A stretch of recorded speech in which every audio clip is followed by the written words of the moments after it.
इन दिनों जंगल में टमाटर बहुत ही कम हो गए थे। किसी भी जानवर के पास टमाटर नहीं बचे थे। सिर्फ कालू कौवा ही ऐसा परिंदा था जिसके पास बहुत सारे टमाटर बचे हुए थे, क्योंकि इस साल कालू कौवे ने टमाटर की खेती तो की थी, लेकिन उसका स्टॉक बनाकर अपने घर में रख लिया था, क्योंकि वो चाहता था कि जब टमाटर ज़्यादा महंगे हो जाएं और जब सारे परिंदों के पास टमाटर ख़त्म हो जाएं तो वो उन्हें अच्छे दामों में बेच सके और ज़्यादा सारा मुनाफा कमा सके। इसी तरह जब पूरे जंगल में टमाटर ख़त्म हो गए और सिर्फ कालू कौवे के पास ही टमाटर बच गए तो लोगों को मजबूरन कालू कौवे के पास जाना पड़ा। कालू कौवा बहुत ही महंगे दामों वो टमाटर बेच रहा था, लेकिन फिर भी लोग मजबूरी के तहत उससे वो टमाटर ख़रीद रहे थे। इसी तरह एक दिन चंपू तोता कालू कौवे के पास गया और उससे कहने लगा, अरे कालू भैया, जरा थोड़े से टमाटर तो दे दो। टमाटर तो मैं तुम्हें दे दूं, लेकिन ये सुन लो, टमाटर 500 रुपए किलो हैं। लेने हैं तो लो, वरना चले जाओ यहाँ से। अरे ये क्या कालू भैया, 500 रुपए किलो? सोने के टमाटर बने हुए जितने महंगे बेच रहे हो। ना ना, मैं तो 100 रुपए किलो ही लूंगा, बल्कि 100 रुपए किलो भी बहुत महंगे हैं। 50 रुपए का किलो तोल दो। हाँ, ना तुम्हारी ना मेरी, 50 रुपए का 1 किलो। अरे भिखारी, 50 रुपए किलो टमाटर? 50 रुपए किलो टमाटर आजकल तुम्हें कहाँ से मिलेंगे? 500 रुपए किलो टमाटर लेने हैं तो लो, नहीं तो चले जाओ यहाँ से। कालू, ये तुम बड़ी ज्यादती कर रहे हो। तुम्हें पता है ना कि पूरे जंगल में टमाटर खत्म हो गए हैं, इसलिए तो तुम इतने महंगे दामों टमाटर बेच रहे हो, क्योंकि लोगों को मजबूरन तुमसे टमाटर खरीदने ही पड़ेंगे। खैर, अगर आज टमाटर ना ले गया तो स्वीटी तोती घर में मुझे घुसने नहीं देगी। अब मुझे तुमसे टमाटर लेने ही होंगे। ठीक है कालू भैया, दे दो 1 किलो टमाटर। अब आया ना लाइन पे, पहले ही टमाटर खरीद लेता तो क्या होता? इतना नाप तोल करने की क्या जरूरत है तुझे? फिर कालू ने 1 किलो टमाटर तोले और चंपू को दे दिए। इस तरह कालू कौवा हर आने वाले परिंदे को बहुत तंग करता और महंगे दामों में उन्हें टमाटर बेचता। उसी जंगल में रहती थी एक टुनटुनी चिड़िया। एक दिन टुनटुनी चिड़िया के घर टमाटर ख़त्म हो गए। उसकी छोटी बेटी टूनी उसके पास आई और उससे कहने लगी, मम्मी मम्मी, कल सालन में बिल्कुल भी टमाटर नहीं थे, बिल्कुल भी मज़ा नहीं आया था। हाँ बेटा, तुम तो जानती हो ना कि टमाटर आजकल कितने महंगे हो गए हैं, और हमारी कहाँ औकात कि हम टमाटर ले सके। नहीं मम्मी नहीं, अगर तुम टमाटर नहीं डालोगी सालन में तो मैं नहीं खाऊंगी। मुझे नहीं पता, मुझे तो सालन में टमाटर ही चाहिए। अरे बेटा, जिद छोड़ देना। अब तुझे तो पता है ना कि टमाटर सारे जंगल में खत्म हो गए हैं। अब मैं तुम्हें कहाँ से टमाटर ला के दूँ? नहीं मम्मी नहीं, आपको पता है जंगल में एक परिंदा है जो अभी भी टमाटर बेच रहा है। अच्छा, मुझे तो इस बारे में कुछ नहीं पता। कौन बेच रहा था टमाटर? मम्मी, कल मैं ना अपनी दोस्त पिंकी के घर गई थी। उसने ना मेरे लिए चाइनीज बनाए हुए थे, और चाइनीज राइस में तो भर भर कर टमाटर डाले थे उसने। तो मैंने जब उससे पूछा कि ये टमाटर कहाँ से खरीदे, तो उसने मुझे बताया कि कालू कौवा ये टमाटर बेच रहा है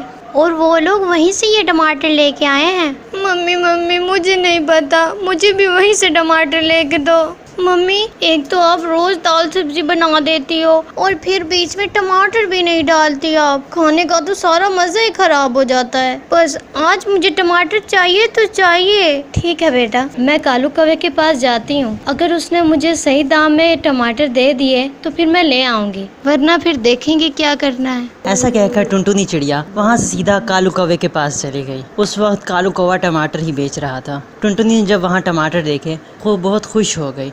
उसके पास गई और कहने लगी, वाह कालू भैया, आपके पास तो अभी भी टमाटर हैं। मैं तो समझी थी कि पूरे जंगल में टमाटर खत्म हो गए हैं।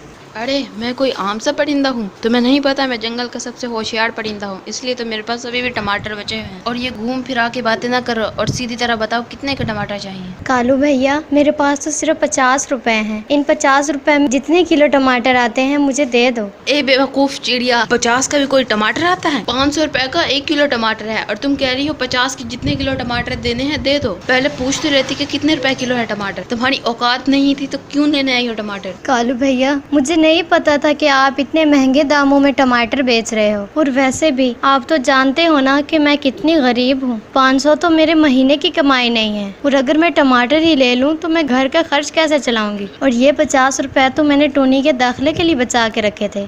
पर उसी की जिद पर अब मैं टमाटर लेने आ गई। कालू भैया देखो ना, मेहरबानी करके थोड़े से टमाटर तो मुझे दे दो। तुम भले ही तोल लो, लेकिन 50 का एक आधा टमाटर तो मिल ही जाएगा ना। अरे जा माफ कर, किसी और के घर जा, मेरे पास इतना टाइम नहीं है, ये बिक्री का टाइम है। आ जाते हैं पता नहीं कहाँ से मुंह उठा के। नहीं कालू भैया, जब तक आप मुझे टमाटर नहीं दोगे मैं यहाँ से नहीं जाऊंगी। मेरी बेटी 2 दिनों से भूखी है, वो कहती है कि अगर टमाटर नहीं डालोगी सालन में तो मैं नहीं खाऊंगी। आपके भी तो छोटे छोटे बच्चे हैं, का ही ख्याल कर लो। एक तो तू सर बहुत खाती है, पहले मैं तेरा ही काम निपटाता हूँ, नहीं तो तू सारा दिन यहीं पड़ी खड़ी रहेगी। फिर कालू ने वहाँ से एक सबसे छोटा टमाटर उठाया और उसके 4 हिस्से किए और उनमें से एक हिस्सा टुनटुनी को देते हुए कहा, ये ले, इतने पैसों में इतने ही टमाटर आता है। टुनटुनी बेचारी की आंखों में आंसू आ गए। उसने ये 50 रुपए जोड़ने के लिए पता नहीं कितने महीनों मुशक्कत की थी, लेकिन आज उन 50 रुपए के इवज़ उसे सिर्फ टमाटर का एक टुकड़ा मिल रहा था।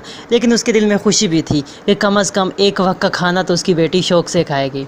फिर वो टमाटर लेकर अपने घर गई और अपनी बेटी को कहने लगी, ये देखो टूनी, तुमने कहा था ना टमाटर ले आओ, तो मैं ले आई टमाटर। माँ ये तो बहुत छोटा सा टमाटर है, उसने तो आपको लूट लिया है। माँ जानती हूँ बेटा, लेकिन तुम्हारी खुशी क्या इन पैसों से बढ़कर थी। माँ आप बहुत अच्छी हो माँ, अब जल्दी से खाना बनाओ। फिर टुनटुनी चिड़िया ने उस टमाटर से खाना बनाया और दोनों ने मिलकर खाया। लेकिन टुनटुनी बहुत ही समझदार थी। उसने जब वो खाना बनाया तो उस टुकड़े में जितने भी बीज थे वो बीज उसने निकाल लिए थे। टुनटुनी के पास अपनी छोटी सी खेती लायक एक जमीन भी थी। उसने वहाँ जाकर वो बीज उगा दिए, ये सोचकर कि शायद उसके टमाटर के पौधे उग जाएं। देखते ही देखते उन बीजों में से नन्ही नन्ही कलियां निकलने लग गईं। ये देखकर टुनटुनी बहुत खुश हो गई। उसने खुद से कहा, शुक्र है कि मेरी मेहनत रंग ला रही है, अब तो मेरे घर में भी टमाटर के पौधे होंगे। अब मैं उस कालू कौवे की मोहताज नहीं होंगी और ना ही उसके सामने मुझे गिड़गिड़ाना पड़ेगा। बस इसी तरह मेरी फसल जल्दी से उग जाए। टुनटुनी रोजाना अपने टमाटर की खेतों में पानी डालती रही। कुछ हफ्तों की मेहनत के बाद उन टमाटर के पौधे बहुत बड़े बड़े हो गए और उसमें मोटे मोटे लाल लाल टमाटर लगने शुरू हो गए। टूनी और टुनटुनी ये देखकर बहुत ही खुश हो गई।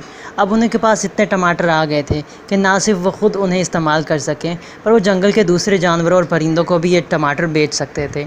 अरे वाह, ये तो बहुत सारे टमाटर हो गए। मैंने तो सोचा था कि अगर टमाटर हुए तो उन्हें खुद ही इस्तेमाल करूंगी, पर ये तो इतने ज़्यादा हैं कि मैं दूसरे परिंदों को भी दे सकती हूँ। मैं उन्हें बहुत सस्ते में टमाटर बेचूंगी और गरीब और मोहताजों को तो मैं मुफ्त में ही दे दूंगी। इस तरह वो कालू कौवे के महंगे टमाटरों से भी बच जाएंगे। ये सोचकर टुनटुनी ने अपनी छोटी सी एक टमाटरों की दुकान खोली। वो वहाँ बहुत ही सस्ते दामों में टमाटर बेचा करती थी। एक तरफ जब कालू कौवा 500 रुपये किलो टमाटर बेचा करता था, उधर दूसरी तरफ टुनटुनी चिड़िया 1 किलो टमाटर की कीमत सिर्फ 10 रुपये लेती थी। सभी परिंदों को उसके टमाटर भी बहुत अच्छे लगते थे और क्योंकि उसकी कीमत भी बहुत कम थी, इसलिए सब उसी की दुकान पर आने लग गए। कालू कौवे की दुकान अब बिल्कुल खाली हो चुकी थी। उसके पास टमाटर तो थे, लेकिन उन्हें ख़रीदने वाला कोई नहीं था। कालू कौवा बहुत परेशान हुआ और ख़ुद से कहने लगा, अरे ये क्या, ये टुनटुनी के पास इतने टमाटर कहाँ से आ गया? सारे जंगल में सिर्फ टमाटर तो मेरे पास ही थे। ज़रूर उसने मेरे ही टमाटर चोरी किए होंगे, लेकिन कैसे? मैं तो दिन रात अपने टमाटरों पे सख्त पहरा देता हूँ, फिर उसने कैसे चुरा लिए मेरे टमाटर? पता नहीं ये टुनटुनी हर बार मुझसे आगे क्यों निकल जाती है। अब इन टमाटरों का मैं क्या करूँगा? इसी तरह कालू कौवा बहुत परेशान हो गया और अपनी किस्मत को कोसने लगा।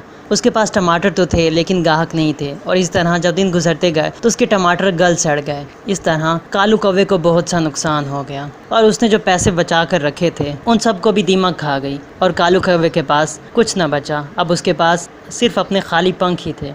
उधर दूसरी तरफ टुनटुनी चिड़िया ने बहुत ही सस्ते में टमाटर बेचकर भी बहुत सारे पैसे कमा लिए थे और बहुत से परिंदों की दुआएं भी कमा ली थी।